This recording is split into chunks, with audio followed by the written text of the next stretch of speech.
Yo, what's up guys? I hope you're all doing well.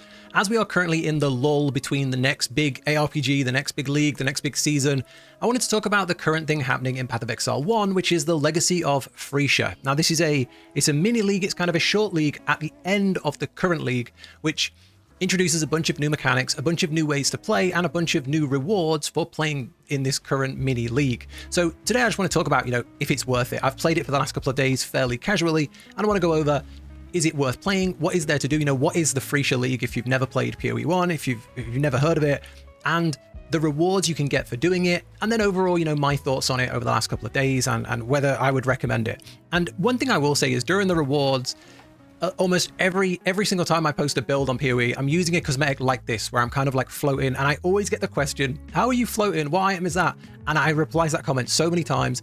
You can earn it during this event if you want to go and get it. So I'll show how to get this too, because I know a lot of people want to fly around like this in PoE 1 and PoE 2. So let's get straight into this. Okay, so first up, what is the Legacy of Phrecia? So I'll throw this up here. So this is an event that started on the 29th of January, so just a couple of days ago, and it will run till the 19th of February. So you've got about 3 weeks, I guess, to play this. So it's a fairly long time, but a fairly short league.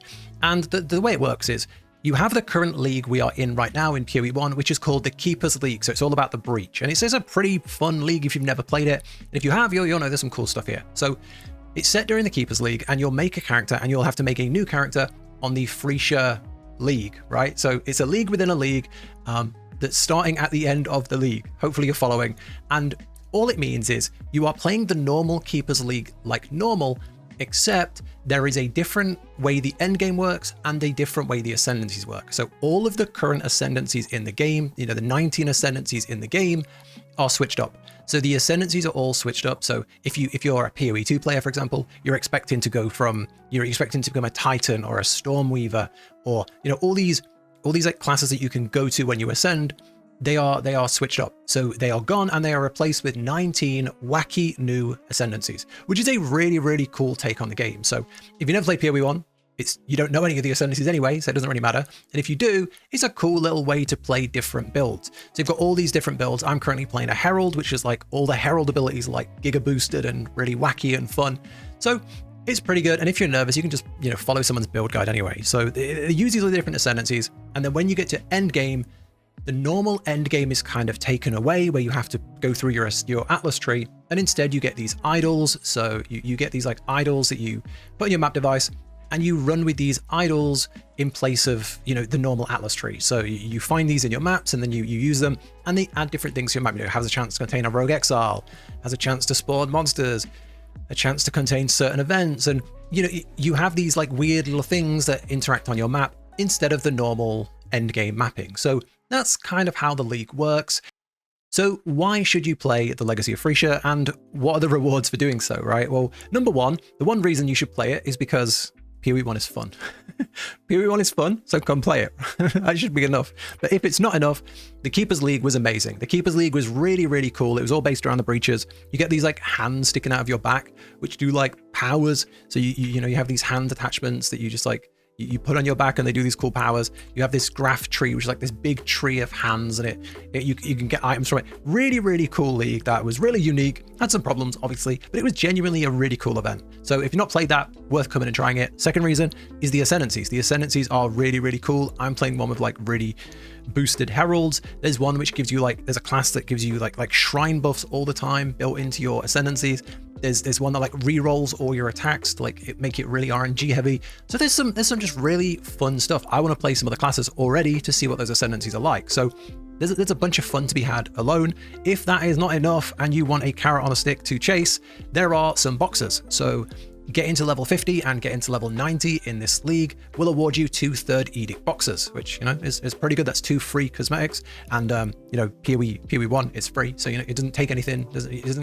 You don't need to spend anything to come and play PoE 1. So that's another reason to come play.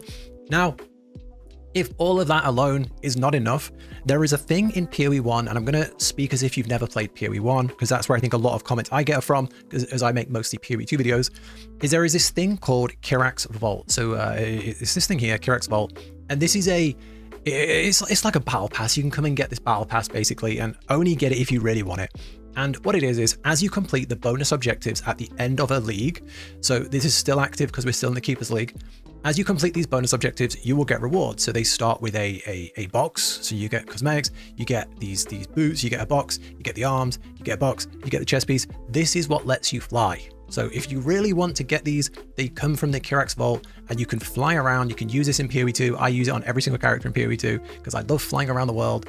So yeah, you can come and get this and grind away your end game. And you know, I'm pretty sure I've asked a few people and they agree that it should happen. I can't test it obviously because I finished it, but I'm pretty sure that this still works in this league. If it's not, correct me at the bottom and I'll put a big disclaimer. But I've asked a few people and they are all saying you can still get these Kirax rewards in this like Phrecia league.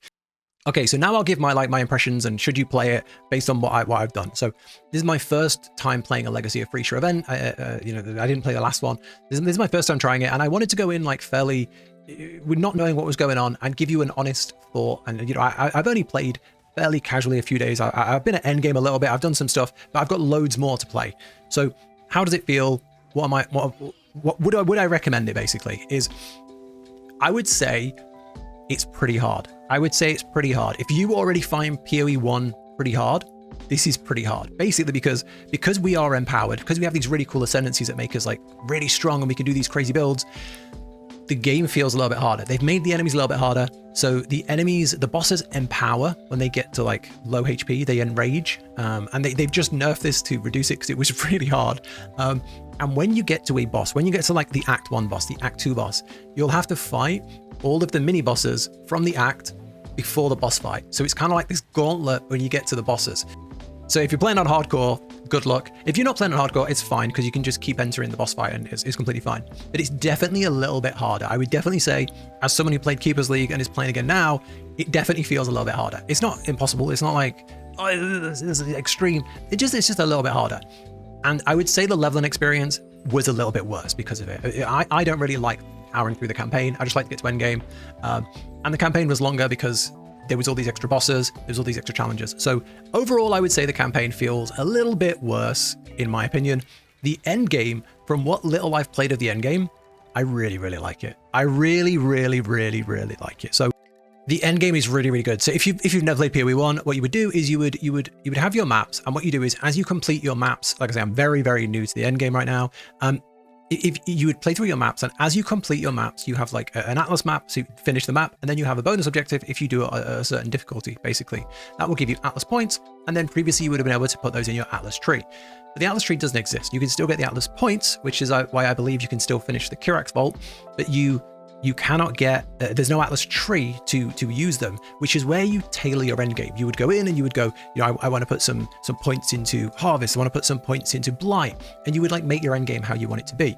Instead, you have these idols, and these are really, really cool. These just drop during your maps, they drop during bosses, they just drop randomly. They can be normal, they can be like rare, they can be legendary, and they have like cool things on them. So one might be, you know, rituals can't appear in your maps. However, you know, when you do a harvest, you get additional rewards. When you do this thing, you get additional rewards. These can drop additional things. And like, if you get all of the same type of thing, like all of the idols that boost, all of the idols that boosted, say, a delirium, your delirium would be really, really, really rewarding. So that's kind of how you do your end game farming.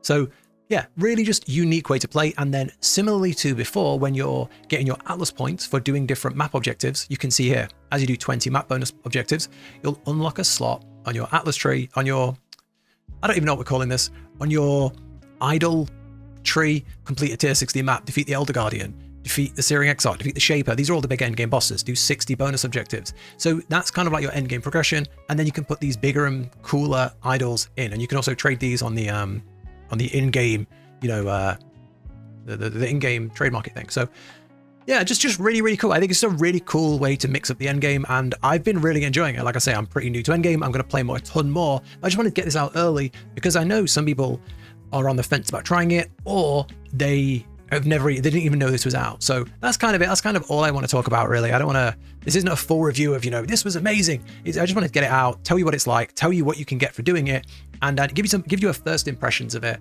I would say you have to get into endgame. It doesn't feel too hard. It does feel harder. There's a few, I'm not going to get into too much detail, but there's a few things that make the end game harder. So like when you go into a map, even if you haven't rolled anything on it, it can just throw a bunch of affixes on your map, make it a bit more challenging.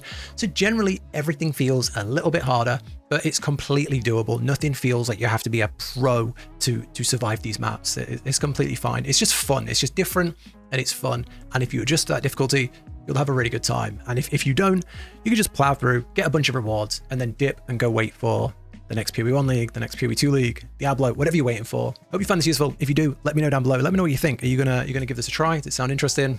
Not for you? Are you burned out on PoE and you're gonna go play something else? Let me know. Take care. Thank you for watching.